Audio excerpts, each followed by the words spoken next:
উন্নত বিশ্বের ফৌজদারি যে লিটিগেশনগুলা এগুলোকে কিভাবে মিট আপ করা হয়, ওখানকার খুনোখুনি মারামারি ক্রাইম যেগুলো হয় সেগুলো রিডিউসড কিভাবে হয়, মার্ডার কেসগুলার জাজমেন্ট কেমন করে হয়, এটাকে আমরা দেখব না? অবশ্যই দেখব। যেখানে ভালো আছে সেটা আমরা অ্যাকসেপ্ট করব।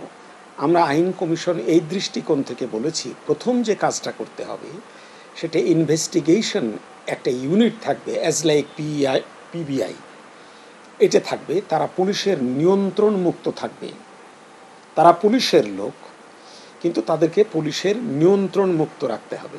এই মুহূর্তে অনেকগুলা ঘটনা আমি আমার এই দেশের মাটির তো সন্তান জানি। আগের আমলে ছাত্রলীগ করতো, অত্যাচার করেছে একজনের সময়, এই আমলে তারা বিএনপি হয়ে গেছে, আবার সেই লোকের উপরে অত্যাচার মার্ডারও করছে। ও থানার লোকেরা বলছে তারা তো এই সরকারের লোক, তাদের বিরুদ্ধে আমরা এটা লিখতে পারবো না, এটা করতে পারবো না। পুলিশ ভয়ে এটা করছে না। পুলিশ সম্পর্কে একটি পজিটিভ একটি নেগেটিভ কথা আপনারা সবাই এদেশের আপামর জনসাধারণ জানেন। পুলিশ ভালোও করতে পারে, মন্দও করতে পারে। টাকা নিয়ে প্রকৃত আসামিকে ছেড়ে দেয়, এবং টাকা না পেলে যারা অভিযুক্ত নয় তারাকে ঢুকিয়ে দেয়। এই যে তিক্ত এবং অস্বাভাবিক কথা, এটা কিন্তু পার্টলি ট্রু, এটা কেউ অস্বীকার করতে পারবেন না। এই জন্য আমাদের দেশের তদন্ত নিরপেক্ষভাবে একটা অপরাধ সংগঠিত হলে পুলিশের যে রোল প্লে করা উচিত তা পুলিশ করতে পারে না অনেক কারণে। এটা 100% বলছি না, ম্যাক্সিমাম ক্ষেত্রেই পারে না। এখন আপনি কেতাবের যে আইন, এখানে যে খুব বড় কিছু ত্রুটি আছে তা না, যদিও আইন অত্যাধিক পুরাতন।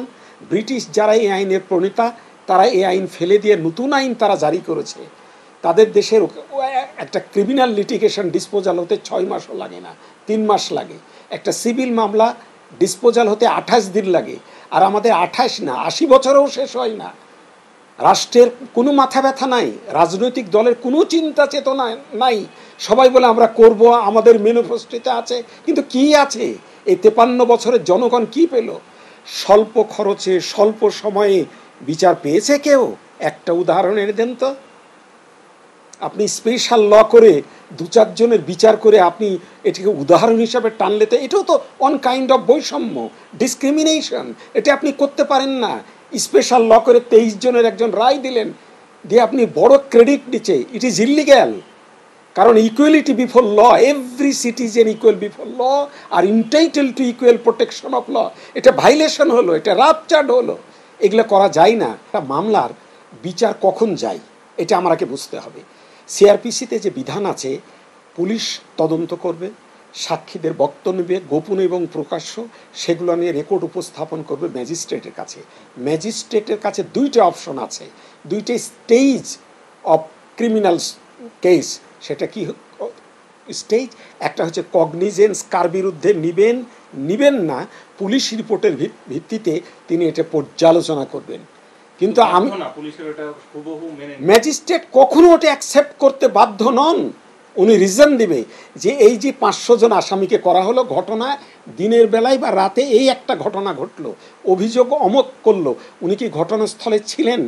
গ্র্যাভিটি অফ দি এজাহার সেটা তাকে দেখতে হবে। দেখে যদি দেখে যে না এটা মিলে না, পুলিশের যে তদন্ত রিপোর্ট যা বলছে সেখানেও মিলছে না, এগুলোর কারো বিরুদ্ধেই উনি কগনিজেন্স নেবেন না, এই তখনই তো উনি বাদ দিয়ে দিতে পারেন ম্যাজিস্ট্রেট। কোনো কিছুর প্রয়োজন না। বরং এটা করা যায় যে আপনার তদন্ত, যেমন রুমি হত্যার মামলায় বোধহয় 117 বার পার হয়ে গেছে। কেন গেছে? এখানে কোনো টাইম লিমিট আছে? অথচ পাশের দেশ ইন্ডিয়াতে 30 দিনের মধ্যে, তাও ভিজিবল। না না না, ওটা ম্যান্ডেটরি না। আপনি শুনেন, এখন কলকাতায় যে আইন করেছে সিআরপিসি আইন করে লেটেস্ট, সেখানে 30 ডেজের মধ্যে আপনাকে তদন্ত শেষ করতে হবে।